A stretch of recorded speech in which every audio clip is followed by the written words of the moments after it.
सभी छात्रों को नमस्कार। सहजानंद ग्लोबल स्कूल की ओर से आप सभी का इस वीडियो में स्वागत है।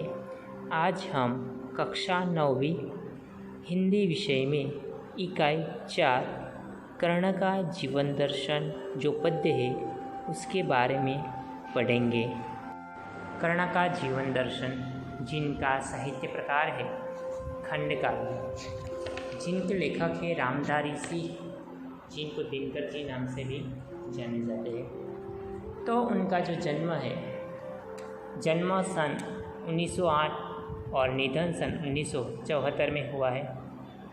हिंदी के सुप्रसिद्ध कवि रामधारी सिंह दिनकर का जन्म बिहार के मुंगेर जिले के सिमरिया नामक गांव में एक किसान परिवार में हुआ था। यानी कि उनका जन्म जो बिहार में मुंगेर जिला है और उनमें सिमरिया नामक गांव में एक किसान परिवार में हुआ था। उन्होंने प्रारंभिक शिक्षा मुंगेर तथा उच्च शिक्षा पटना में प्राप्त की। यानी कि प्रारंभिक शिक्षा कहाँ, तो कि अपने ही गांव, अपने ही जिले में प्राप्त की और उच्च शिक्षा के लिए वो पटना गए। पटना विश्वविद्यालय में से स्नातक की उपाधि प्राप्त करके कुछ समय तक अध्यापन कार्य किया। दिनकर जी सीतामढ़ी में सब रजिस्ट्रार और मुजफ्फर कॉलेज में हिंदी विभाग के अध्यक्ष रहे थे। यानी कि उसके बाद सीतामढ़ी में सब रजिस्ट्रार में और उनके बाद मुजफ्फर कॉलेज में हिंदी विभाग के अध्यक्ष रहे। वे भागलपुर विश्वविद्यालय के उपकुलपति और भारत सरकार के हिंदी सलाहकार समिति के अध्यक्ष भी रहे थे। दिनकर जी की सबसे बड़ी विशेषता क्या थी, तो अपने देश और युग के प्रति जागरूकता, यानी कि अपने देश के प्रति, इस युग के प्रति जागरूक रहना। कवि ने तत्कालीन घटनाओं, विषमताओं का खुलकर चित्रण किया है। उनकी वाणी में शक्ति है, ओज है, यानी कि प्रकाश है, तेज है। उनकी कविता में शोषित और पीड़ित वर्ग की व्यथा और उससे मुक्ति का संघर्ष है।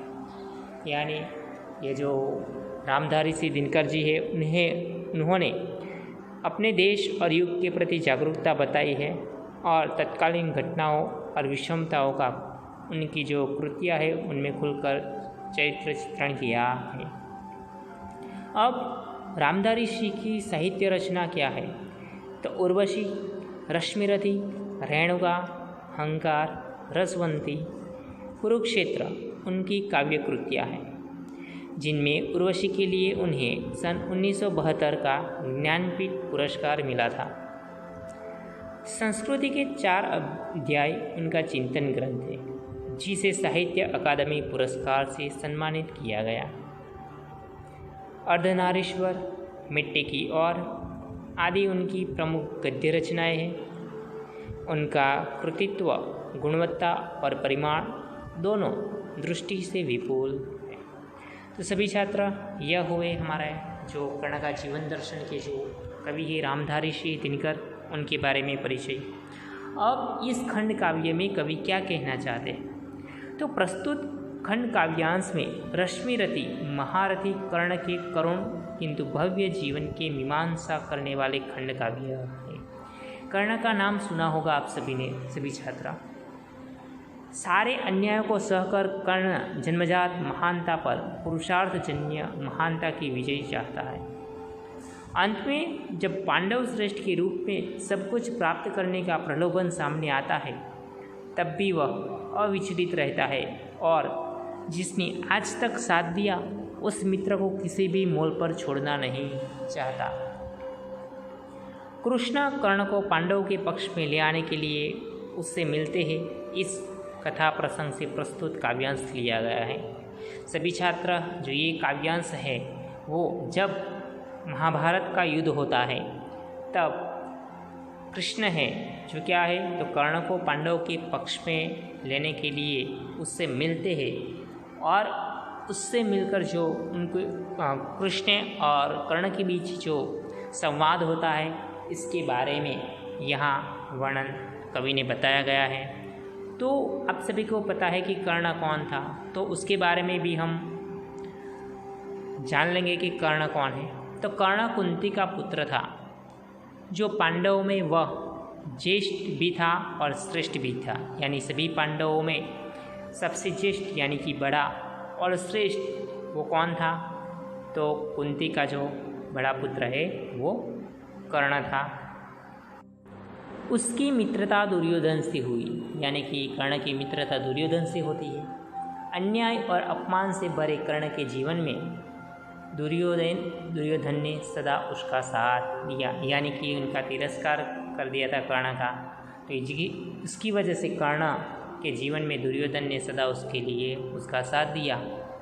क्यों? क्योंकि कर्ण दुर्योधन का मित्र बन चुका था।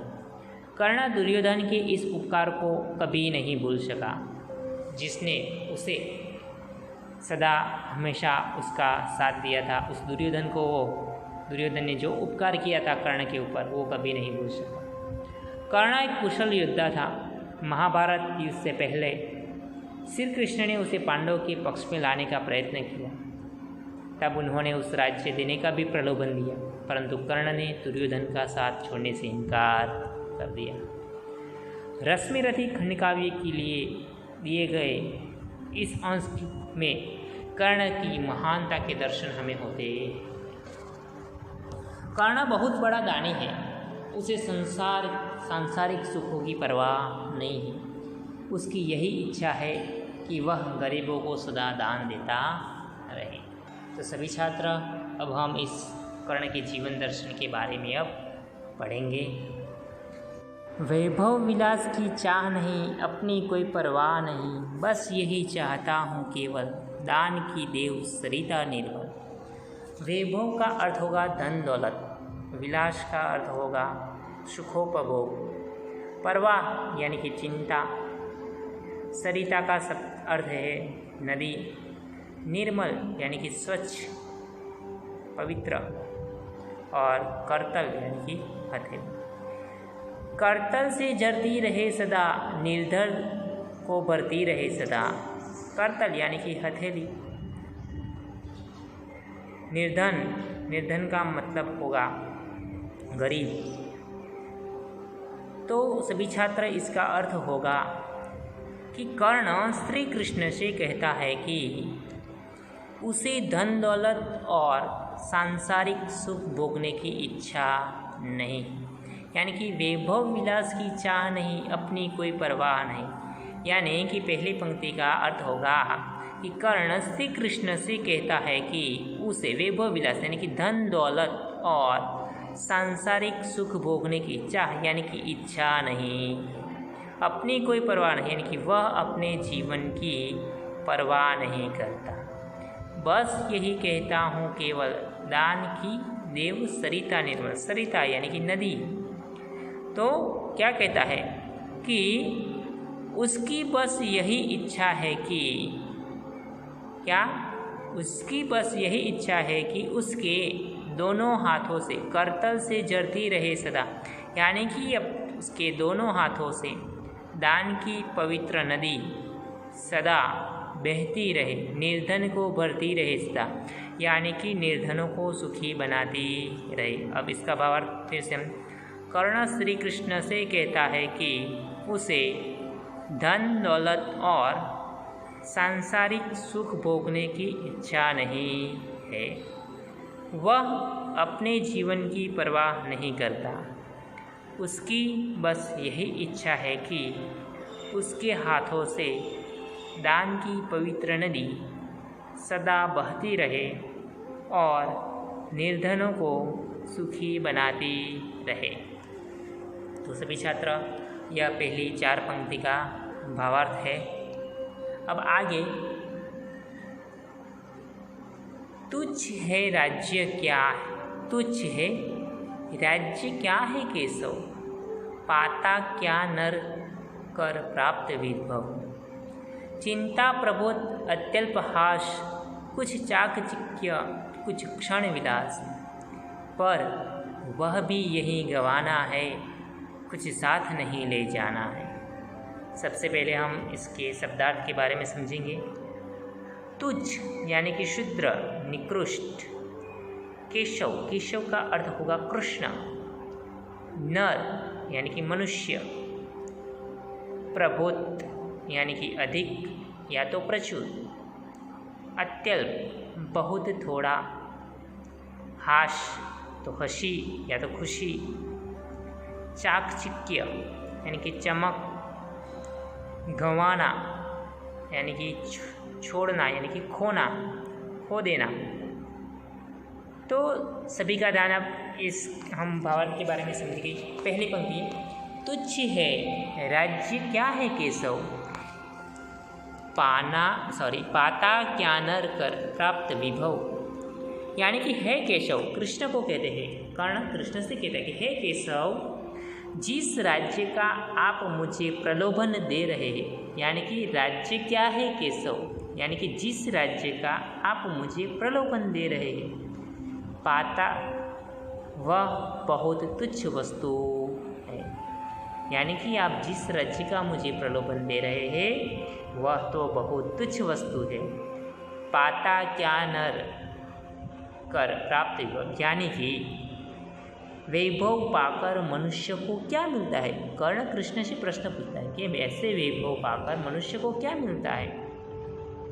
चिंता प्रबुद्ध अत्यल्पहास, कुछ चाकचिक्य कुछ क्षण विलास, यानी कि ऐसे वैभव पाकर उसे ढेर सारी चिंताएं और नाम पात्र की हंसी खुशी मिलती है।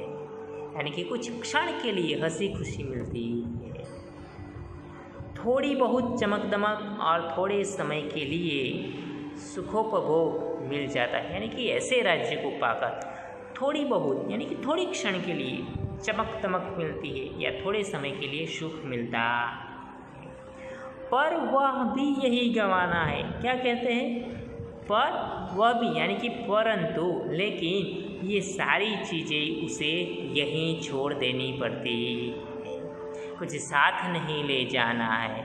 यानी कि और हमें क्या करना है, खाली हाथ ही यहाँ से जाना पड़ता है।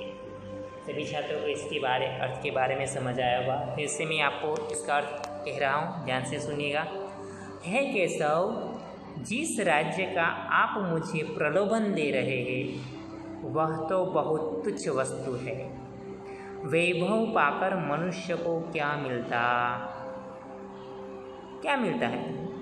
वैभव पाकर उसे ढेर सारी चिंताएं और नाम पात्र की हंसी खुशी मिलती है, थोड़ी बहुत चमक दमक और थोड़े समय के लिए सुखोपभोग मिल जाता है, पर ये सारी चीज़ें उसे यहीं छोड़ देनी पड़ती और खाली हाथ ही यहाँ से जाना पड़ता। तो यह कर्ण श्री कृष्ण को कहता है। आगे तीसरे है, मुझसे मनुष्य जो होते हैं कंचन का भार न ढोते हैं, पाते हैं धन बिखराने को, लाते हैं रतन लुटाने को, जग से न कभी कुछ लेते हैं, दान ही हृदय का देते हैं। इसके शब्दार्थ, तो यहाँ बिखराना यानी कि बांटना, बिखराना का मतलब क्या होगा, बांटना। कंचन यानी कि सोना, रतन का अर्थ होता है रत्न, जग यानी कि दुनिया। तो कहता है, कर्ण श्री कृष्ण से कहता है कि मुझसे मनुष्य जो होते हैं कंचन का भार न ढोते हैं। यानी कि कर्ण श्री कृष्ण से कहता है कि हे कृष्ण, उसके जैसे मनुष्य यानी कि मेरे जैसे मनुष्य सोने का भार नहीं ढोते हैं, सुख वैभव का जीवन नहीं बिताते। यानी कि मेरे जैसा, यानी कि कर्ण कहते हैं कि मेरे जैसे जो मनुष्य होते हैं वो सोने का भार नहीं ढोते और उनको सुख वैभव का जीवन नहीं बिताना है। पाते ही धन बिखराने को, लाते ही रतन लुटाने को, यानी कि वे लोगों में बांटने के लिए ही धन की प्राप्ति करते हैं। उनकी जो बहुमूल्य वस्तुएं हैं वो लोगों में बांट देने के लिए ही होती है। यानी कि ऐसे लोगों जो है मेरे जैसे लोग हैं वो क्या करते हैं, तो लोगों में बांटने के लिए धन की प्राप्ति करते हैं और उसकी जो बहुमूल्य वस्तु है, रत्न है, वो क्या लोगों में बांट देने के लिए ही होते हैं। जग से न कभी कुछ लेते हैं, यानी वे संसार से कभी कुछ नहीं लेते। दान ही हृदय का देते हैं, यानी कि अपने हृदय का दान ही करते हैं और दुखियों पर दया करते हैं। यानी कि फिर से इसकी भावार्थ के बारे में ध्यान से सुनिएगा। कर्ण श्री कृष्ण से कहता है कि हे कृष्ण, उसके जैसे मनुष्य सोने का भार नहीं ढोते, सुख वैभव का जीवन नहीं बिताते, वे लोगों में बांटने के लिए ही धन की प्राप्ति करते हैं। उनकी बहुमूल्य वस्तुएं लोगों में बांट देने के लिए होती है। वे संसार से कभी कुछ नहीं लेते, अपने हृदय का दान ही करते हैं, दुखियों पर दया करते हैं। तो सभी छात्रों को इसमें आपको समझ आया होगा। अब आगे, प्रासादों के कनकाब शिखर होते कबूतरों के ही घर, महलों में गरुड़ न होता है, कंचन पर कभी न सोता है, बसता वह कहीं पहाड़ों में, शैलों की फटी दरारों में। रामधारी सिंह ने बताया है कि प्रासाद का मतलब होता है देवताओं या राजाओं का घर। कनकाब यानी कि स्वर्णिम आभा वाले, शैल यानी कि पर्वत, पहाड़ या तो चट्टान, दरार तो दरज या तो चीर या तो फुट। अब हम इसके बारे में भावार्थ को समझेंगे। तो कि प्रासादों के कनकाब शिखर होते कबूतर के ही घर, यानी कि सोने जैसी चमक दमक वाले, कनकाब का मतलब है यानी कि सोने जैसी चमक दमक वाले। प्रासाद यानी कि राजमहल की बात की गई। सोने जैसी चमक दमक वाले राजमहलों की चोटियाँ, शिखर यानी कि चोटियाँ, होते कबूतरों के ही घर, यानी कि सोने जैसी चमक दमक वाले राजमहलों की चोटियाँ कबूतरों के ही घर बनती है। महलों में गरुड़ न होता, यानी कि गरुड़ पक्षी कभी महल में नहीं होता। कंचन पर कभी न सोता, यानी कि वह स्वर्णिम बिछोने पर नहीं सोता। बसता वह कहीं पहाड़ों में, यानी कि उसका निवास, बसना यानी कि निवास करना, यानी कि उसका निवास तो पहाड़ों में ही होता है। शैलों की फटी दरारों में, यानी कि पहाड़ों की फटी दरारें ही उसका घर बनती है। तो इनका भावार्थ ध्यान से सुनना सभी छात्र। सोने जैसी चमक दमक वाले राजमहलों की चोटियाँ कबूतरों के ही घर बनती है। दूसरी पंक्ति है, महलों में गरुड़ न रहता, कंचन पर कभी न सोता, यानी कि गरुड़ पक्षी कभी महल में नहीं होता, वह स्वर्णिम बिछोने पर नहीं सोता। बसता वह कहीं पहाड़ों में, यानी कि उसका निवास तो पहाड़ों में ही होता है। शैलों की फटी दरारों में, यानी कि पहाड़ों की फटी दरारें ही उसका घर बनती है। अब सभी छात्र यहाँ तक आपको समझ में आया होगा। अब आगे, होकर समृद्धि सुख के अधीन मानव होता नित्य तपः क्षीण, सत्ता किरीट मणिमय आसन करते मनुष्य का तेज हरण, नर विभव हेतु ललचाता है पर वही मनुष्य को खाता। यानी तपक्षीण यानी कि निर्बल, किरीट का अर्थ होगा मुकुट, तेज यानी कि प्रभाव, सत्ता यानी कि राजपाट। तो यहाँ इस पंक्ति का भावार्थ होगा, पहला है होकर समृद्धि सुख के अधीन मानव होता नित्य तपक्षीण, यानी कि धन दौलत और सुख का गुलाम बनकर मनुष्य क्या होता है, अपना तप और तेज खो देता है। यह पहली पंक्ति का भावार्थ है। होकर समृद्धि सुख के अधीन मानव होता नित्य तपः क्षीण, यानी कि धन दौलत के सुख का गुलाम बनकर मनुष्य अपना तप और तेज खो देता है। सत्ता यानी कि राजपद, किरीट यानी कि मुकुट, मणिमय आसन यानी कि मणियों से जड़े हुए सिंहासन, यानी कि इसका अर्थ होगा राजपद, मुकुट और मणियों से जड़े हुए सिंहासन मनुष्य के तेज को हर लेते हैं, यानी कि उसे प्रभावहीन बना देते हैं। आगे, नर विभव हेतु ललचाता है, यानी कि मनुष्य धन संपत्ति पाने के लिए ललचाता है, पर वही मनुष्य को खाता है, यानी कि पर यही धन संपत्ति उसे नष्ट कर देती है। तो सभी छात्रा फिर से इसके भाव के बारे में हम समझेंगे। धन दौलत के सुख का गुलाम बनकर मनुष्य अपना तप और तेज खो देता है। राजपद, मुकुट और मणियों से जड़े हुए सिंहासन मनुष्य के तेज को हर लेते हैं या तो उसे प्रभावहीन बना देते हैं।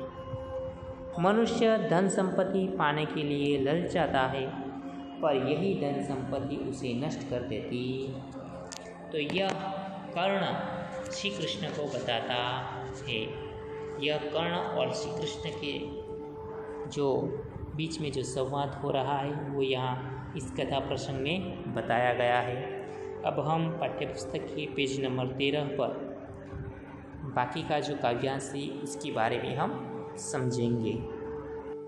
सभी छात्रा आगे हम चांदनी पुष्प छाया में पल, नर गले बने सुमधुर कोमल, पर अमृत क्लेश का पिए बिना, आतप अगंड में जिए बिना, वह पुरुष नहीं कहला सकता, विघ्नों को नहीं हिला सकता।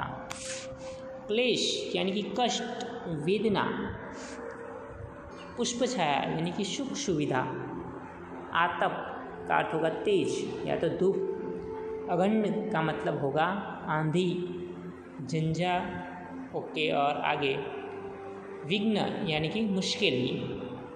तो यहाँ कहना चाहते हैं कि जो व्यक्ति चांदनी और फूलों की छाया यानी कि अत्यंत सुख सुविधा, चांदनी पुष्प छाया में पल, नर यानी कि मनुष्य, गले बने सुमधुर कोमल यानी कि पहली पंक्ति का भावार्थ है चांदनी और फूलों की छाया यानी कि अत्यंत सुख सुविधा में पलकर मनुष्य सुंदर और कोमल भले बन जाए। अब दूसरी पंक्ति, पर अमृत क्लेश का पिए बिना, आतप अखंड में जिए बिना, आतप यानी कि धूप आंधी सहे बिना, तो उनका अर्थ होगा परंतु कष्टों का अमृत पिए बिना, धूप और आंधी सहे बिना, वह पुरुष नहीं कहला सकता, यानी कि वह पुरुष सहे बिना न वह पुरुष कहला सकता है, विघ्नों को न हिला सकता है और न विघ्नों को पार कर सकता है।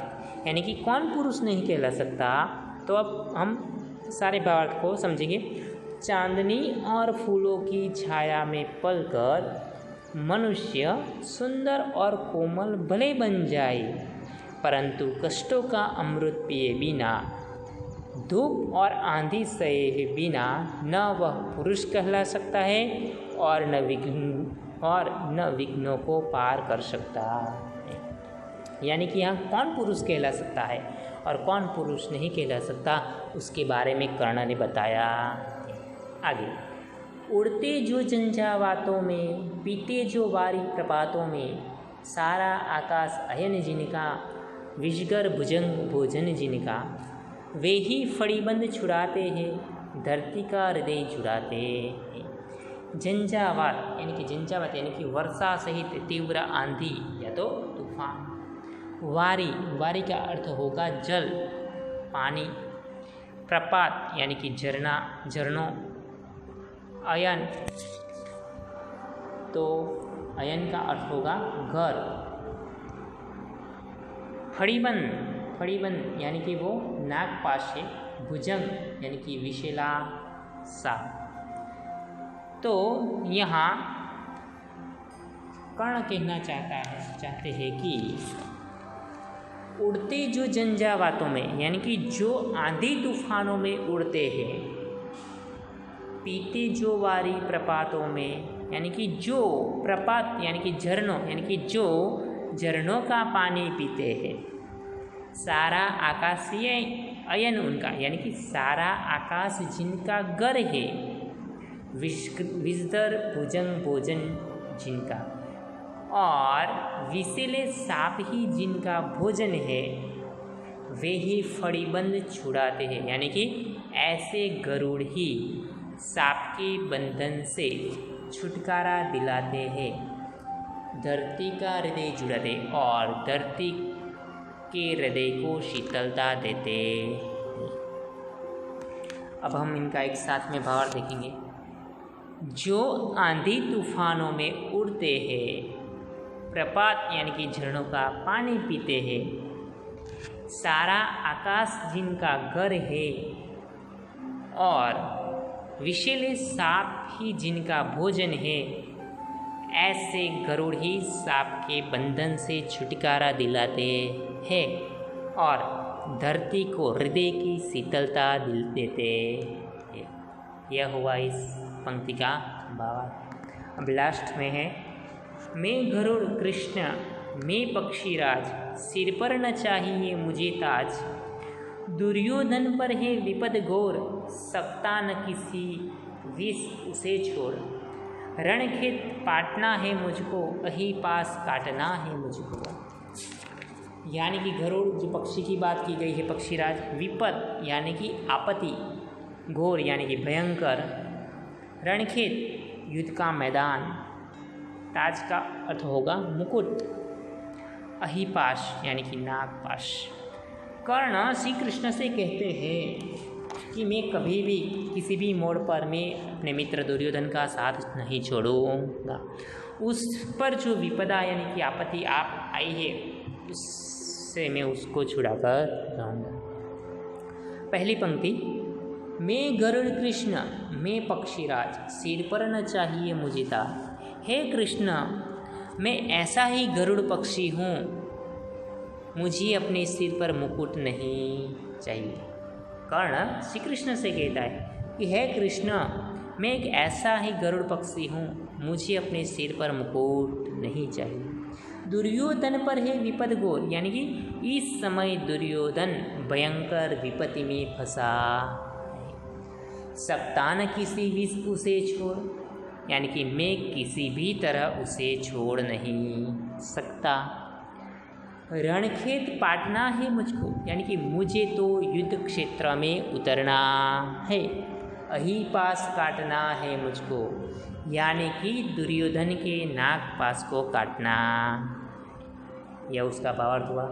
फिर से, हे कृष्ण, मैं ऐसा ही गरुड़ पक्षी हूँ, मुझे अपने सिर पर मुकुट नहीं चाहिए। इस समय दुर्योधन भयंकर विपत्ति में फंसा हुआ है, मैं किसी भी तरह उसे छोड़ नहीं सकता।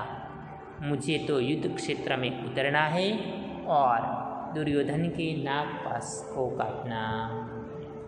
तो सभी छात्र, यह जो कर्ण का जीवन दर्शन है उसके बारे में हम इसके भावार्थ के बारे में समझे कि कर्ण और श्री कृष्ण के बीच जो संवाद होता है, कर्ण की क्या इच्छा है, राज्य पाने की लालसा, यानी कि कर्ण राज्य को तुच्छ और क्षणभंगुर समझता है। राजा बनकर मिलने वाले सुख भोगों में उसकी रुचि नहीं है। उसके अनुसार धन का उपयोग तो परोपकार में ही करना चाहिए। तो यहाँ रामधारी सिंह दिनकर जी ने अपने इस कथा प्रसंग में बहुत ही सुंदर बात बताई गई है। तो सभी छात्रों को इस पद्य यानी कि खंड काव्य के जो भावार्थ है और शब्दार्थ है उसके बारे में आपको समझ आया होगा। अब हम जो आपके पाठ्य पुस्तक में जो शब्दार्थ दिए गए हैं वो आपको पढ़ना है और इस वीडियो को ध्यान से देखकर आपको इस के भावार्थ को समझना है और इस भावार्थ को तैयार भी करना है। जो इस कविता का अर्थ है, इस अर्थ को आपको तैयार करना है। अब जो स्वाध्याय के प्रश्न दिए गए हैं, उस प्रश्न के बारे में हम चर्चा करेंगे। तो सभी का ध्यान अपने पाठ्य पुस्तक में।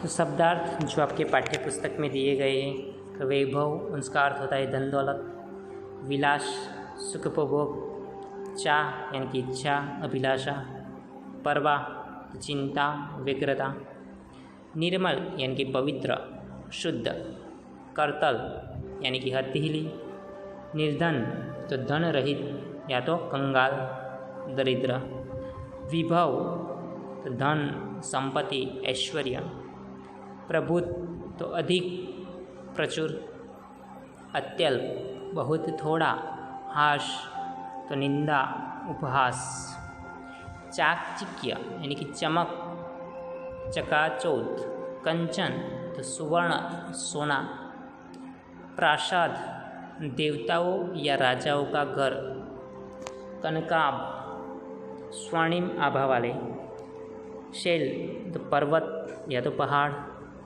चट्टान तो दरार दरज,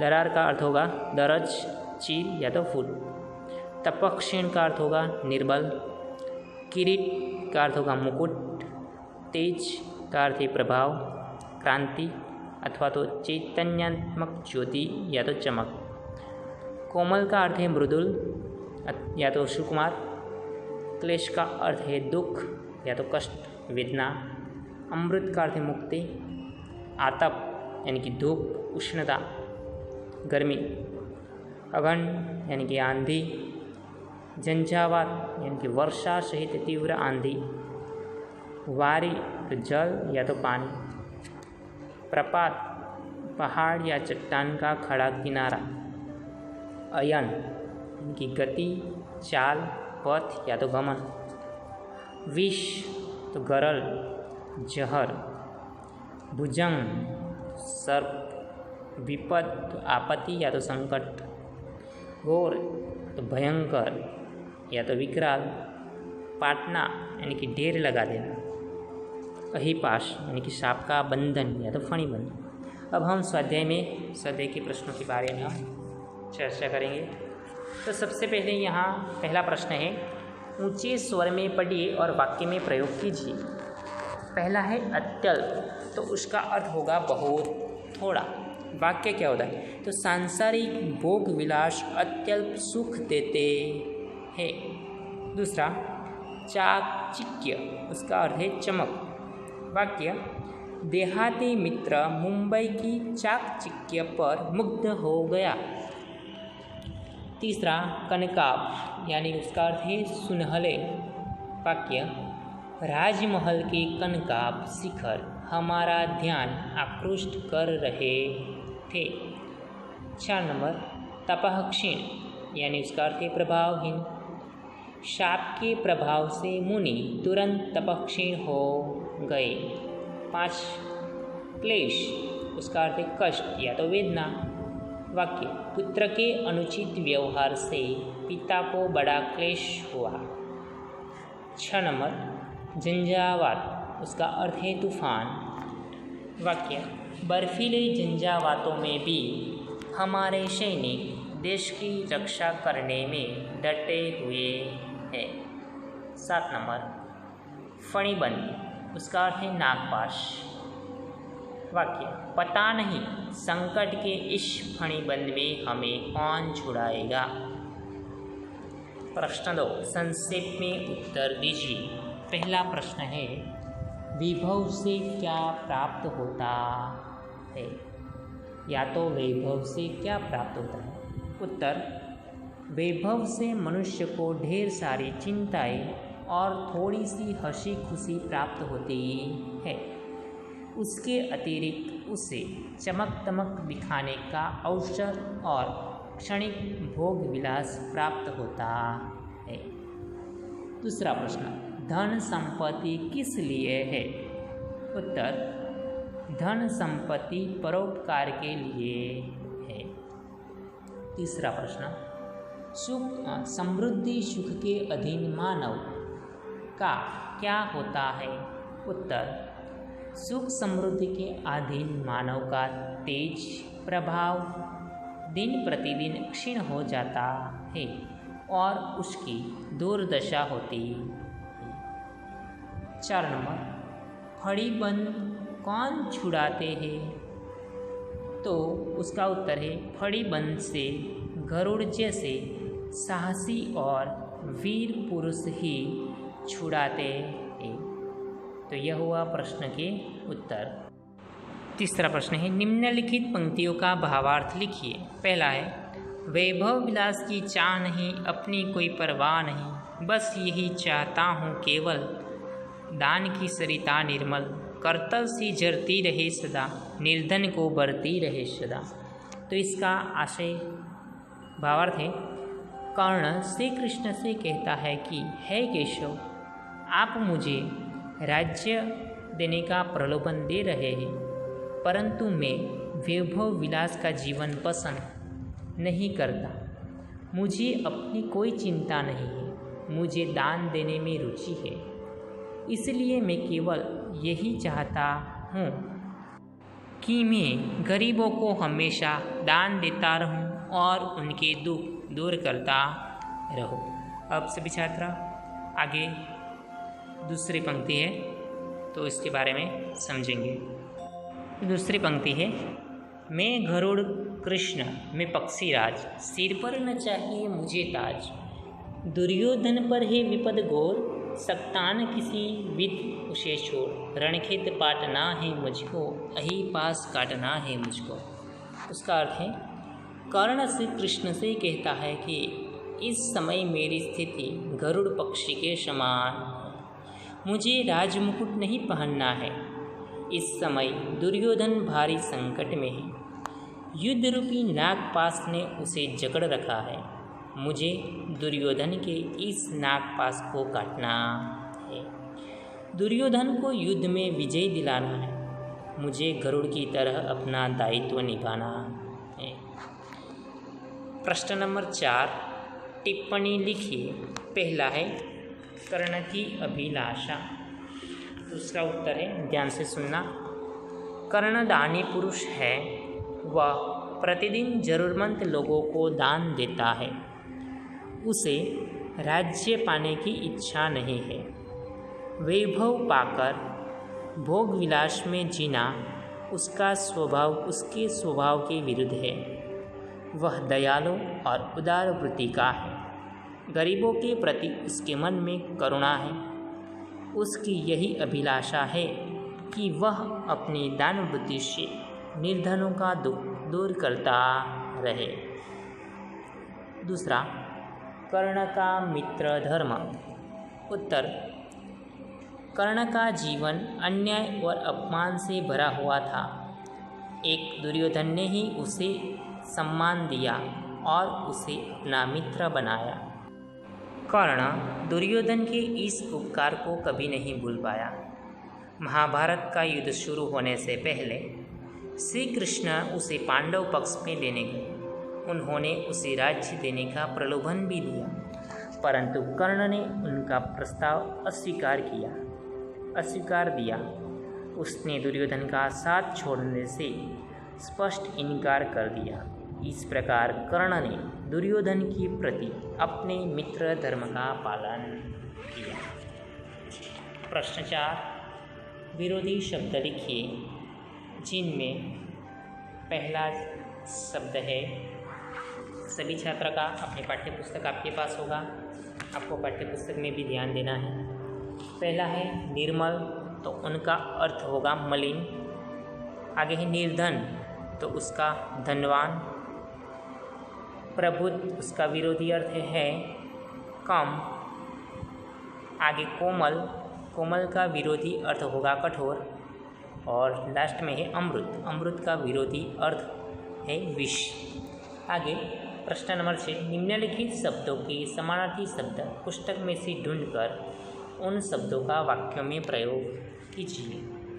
तो जो समानार्थी शब्द है पहला है सुखोपभोग, तो उनका अर्थ होगा, समानार्थी शब्द होगा विलास, जो तीसरे लाइन में दिया हुआ है विलास। अब आगे दूसरा है हथेली, तो हथेली का अर्थ है करतल, जो पहली लाइन है उसमें है करतल। ठीक है, आगे प्रचुर, प्रचुर का समानार्थी अर्थ होगा प्रबुद्ध, जो पहली ही लाइन में है प्रबुद्ध। आगे दरज, दरज का अर्थ है दरार। ठीक है, करतल के पास दूसरी लाइन है उसमें है दरार। आगे आंधी, आंधी का अर्थ है अगन। आगे पानी, पानी का अर्थ होगा वारी। आगे गरल, गरल का अर्थ है विष। और चट्टान, चट्टान का अर्थ है शैल। अब उसका वाक्य प्रयोग करेंगे। पहला है सुखोपभोग, उनका विलास अर्थ होता है, जिनका वाक्य है राजा सदा विलास में डूबा रहता था। दूसरा हथेली, जिनका अर्थ है करतल, तो बच्चे का करतल देखकर ज्योतिषी ने उसका भविष्य बता दिया। तीसरा प्रचुर, उसका अर्थ है प्रबुद्ध, वह गांव में रहता था पर उसके पास प्रबुद्ध संपत्ति थी। 4 नंबर दरज यानी कि दरार, गरुड़ पहाड़ों की दरार में निवास करता है। 5 नंबर आंधी, उसका समानार्थी अर्थ होगा अगन, जिनका वाक्य है सारी रात अगन ने कहर मचा दिया। 6 नंबर पानी, उसका अर्थ है वारी, वाक्य सदा स्वच्छ वारी पीना चाहिए। 7 नंबर गरल, उसका अर्थ है विष, वाक्य देखते ही देखते सांप का विष बच्चे के शरीर में फैल गया। 8 नंबर चट्टान, चट्टान का अर्थ है शैल्य, सैल, वाक्य सैल ने उस पार झरना था, सैल से उस पार झरना था। तो सभी छात्र अब आगे 7 नंबर का जो क्वेश्चन है अंदाज अपना अपना, उसमें आप सबको अपने अपने मत बताने हैं। यह उत्तर आपको अपने शब्दों में लिखना है। ठीक, तो यहाँ आप हमारे इकाई 4 कर्ण का जीवन दर्शन, जिनके बारे में हम समझे पढ़े, और आपको उस भावार्थ के बारे में भी समझ आया होगा, और स्वाध्याय के प्रश्न हैं उनके उत्तर के बारे में भी आप समझे होंगे। आपको अपनी नोटबुक में लेखक कवि परिचय लिखना है, उनके बाद शब्दार्थ, उनके बाद व्याकरण, और उनके बाद स्वाध्याय के प्रश्नों को लिखना है, और स्वाध्याय के प्रश्नों को आपको तैयार भी करना है। आपको PDF भेजी जाएगी, उस PDF में से देखकर ही आपको अपनी नोटबुक में लिखना है। तो यहाँ हमारे इकाई 4 कर्ण का जीवन दर्शन यहाँ समाप्त होता है। जय हिंद, जय भारत।